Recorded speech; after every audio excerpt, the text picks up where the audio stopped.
Hello friends, সবাইকে welcome জানাই নতুন একটি ভিডিওতে। এই মুহূর্তে যে আপডেটটি দিকে আমরা নজর রাখবো সেটি হচ্ছে নিয়োগ সংক্রান্ত বিভিন্ন মামলাগুলোর বেঞ্চ পরিবর্তন।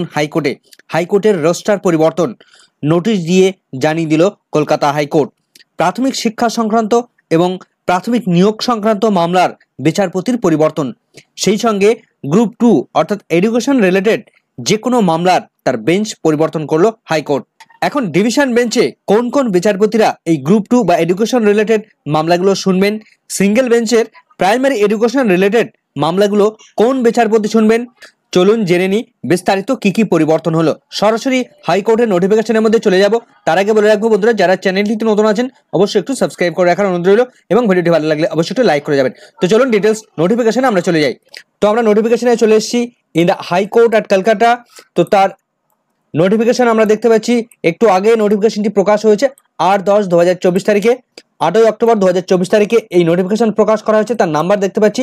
তো এখানে বলা হচ্ছে রোস্টার বা determination of the appellate side or original side from 4th November 2024। অর্থাৎ হাইকোর্টের এই যে রোস্টার পরিবর্তন হলো বা বেঞ্চ পরিবর্তন হলো সেটা সম্পূর্ণভাবে কার্যকরী হবে 4th নভেম্বর থেকে। 4ঠা নভেম্বর থেকে এই বেঞ্চগুলো সম্পূর্ণভাবে পরিবর্তন হয়ে যাবে। তো আমরা দেখে নেব যে প্রাথমিকের শিক্ষা সংক্রান্ত যে সমস্ত মামলা বা নিয়োগ সংক্রান্ত যে সমস্ত মামলাগুলো ছিল সেই সমস্ত মামলাগুলো কিভাবে পরিবর্তন হয়েছে এবং কলকাতা হাইকোর্টের ডিভিশন বেঞ্চে কি কি পরিবর্তন হয়েছে। তো প্রথমেই আমরা জানি যে কলকাতা হাইকোর্টের ডিভিশন বেঞ্চে অনারেবল জাস্টিস হরিশ ট্যান্ডন মহাশয় এবং অন্যদিকে অনারেবল জাস্টিস প্রসেনজিৎ বিশ্বাস, তাছাড়া কখনো কখনো পার্থসারথী সেন স্যারও ডিভিশন বেঞ্চে শুনানি করাচ্ছিলেন। আর অন্যদিকে সিঙ্গেল বেঞ্চে মাননীয় বিচারপতি অমৃতা সিনহা প্রাথমিকের শিক্ষা সংক্রান্ত বা নিয়োগ সংক্রান্ত বিভিন্ন মামলাগুলো শুনানি করাচ্ছিলেন। তো সেই বেঞ্চে কি কি পরিবর্তন হয়েছে, প্রথমেই আমরা চলে যাব ডিভিশন বেঞ্চে। তো ডিভিশন বেঞ্চে আমরা দেখতে পাচ্ছি যে honourable justice Harish Tandon sir এবং অনারেবল জাস্টিস প্রসেনজিৎ বিশ্বাস স্যারের বেঞ্চ ডিভিশন বেঞ্চে যে সমস্ত মামলাগুলো রয়েছে সেই সমস্ত মামলাগুলো আমরা দেখতে পাচ্ছি এর আগেও ছিল। তো education under group 2 and application connected thereto, অর্থাৎ শিক্ষা সংক্রান্ত গ্রুপ 2 রিলেটেড যে সমস্ত মামলাগুলো রয়েছে সেই মামলাগুলো শুনানি করাবেন হরিশ ট্যান্ডন স্যার এবং প্রসেনজিৎ বিশ্বাস স্যার। অর্থাৎ ডিভিশন বেঞ্চের কোনো রকম পরিবর্তন হলো না। Appeal from order related to education under group 2 and application connected thereto, অর্থাৎ শিক্ষা সংক্রান্ত এবং গ্রুপ 2 রিলেটেড যে সমস্ত মামলাগুলো যেমন শুনছিলেন মাননীয় বিচারপতি হরিশ ট্যান্ডন মহাশয় এবং যেমন শুনছিলেন মাননীয় বিচারপতি প্রসেনজিৎ বিশ্বাস মহাশয়রা, তারা তেমনটাই শুনবেন। অর্থাৎ ডিভিশন বেঞ্চে কোনো রকম ভাবে চেঞ্জ হলো না। ডিভিশন বেঞ্চে যথারীতি তারা আগের শুনানিগুলো কন্টিনিউ করবেন। এবার আমরা চলে যাব নিচের দিকে দেখবো যে সিঙ্গেল বেঞ্চে কি কি পরিবর্তন হয়েছে। সিঙ্গেল বেঞ্চে আমরা জানি ইতিমধ্যেই মাননীয় বিচারপতি অমৃতা সিনহা তিনি শুনানি করাচ্ছিলেন।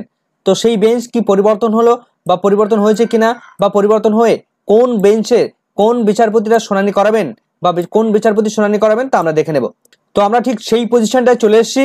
তো দেখুন এখানে উল্লেখ করা রয়েছে matters motion and hearing under article 226 of the Constitution of India relating to primary education under Group 2 including application connected thereto, অর্থাৎ ভারতীয় সংবিধানের 226তম ধারা অনুসারে প্রাথমিক শিক্ষা সংক্রান্ত যে সমস্ত গ্রুপ 2 ম্যাটার রয়েছে, যে সমস্ত মামলাগুলো রয়েছে সেই মামলাগুলো কারা শুনবেন, কে শুনবেন? Honourable justice Biswajit Basu sir. তিনি এই প্রাথমিক শিক্ষা সংক্রান্ত প্রাথমিক নিয়োগ সংক্রান্ত মামলাগুলোর পরবর্তী শুনানিগুলো করাতে চলেছেন মাননীয় বিচারপতি বিশ্বজিৎ বসু মহাশয়। তো ডান দিকেও সেই একই কথা রয়েছে, matters motion and hearing under article 226 of the constitution of India relating to primary education under group 2 including application connected thereto. 2022 সাল থেকে শুরু হয়েছে এই গ্রুপ 2 বা প্রাইমারি এডুকেশন যে সেকশন সেই মামলাগুলোর শুনানি।